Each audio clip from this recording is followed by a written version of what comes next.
দেশে বিভিন্ন স্থানে পৃথক পৃথক দাবিতে সংবাদ সম্মেলন, মানববন্ধন ও সমাবেশ অনুষ্ঠিত হয়েছে। প্রতিনিধিদের পাঠানো তথ্যচিত্রে বিস্তারিত থাকছে ডেস্ক রিপোর্টে। রাজশাহীর বাগমারায় গোবিন্দপাড়া ইউনিয়নের হরিপুর গ্রামের আবুল কালাম হত্যার ঘটনায় জড়িতদের গ্রেপ্তার ও বিচারের দাবিতে সংবাদ সম্মেলন করা হয়েছে। সোমবার সকালে হাটগঙ্গপাড়ায় এ সংবাদ সম্মেলন করা হয়।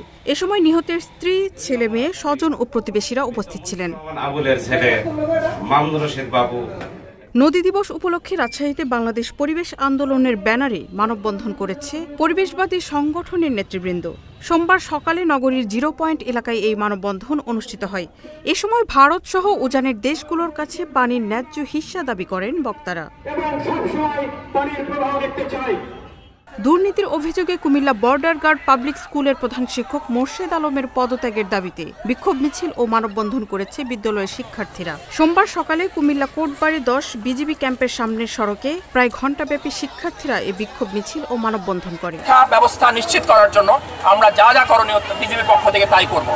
গাজীপুরের কালিয়াকৈরে সাব্বির রহমান হত্যাকাণ্ডের বিচার দাবিতে মানববন্ধন অনুষ্ঠিত হয়েছে। সোমবার দুপুরে উপজেলার ঢাকা-টাঙ্গাইল মহাসড়কের শফিপুর এলাকায় স্থানীয় এলাকাবাসী এ মানববন্ধনের আয়োজন করেন। Marufa Kamal, channel S news desk.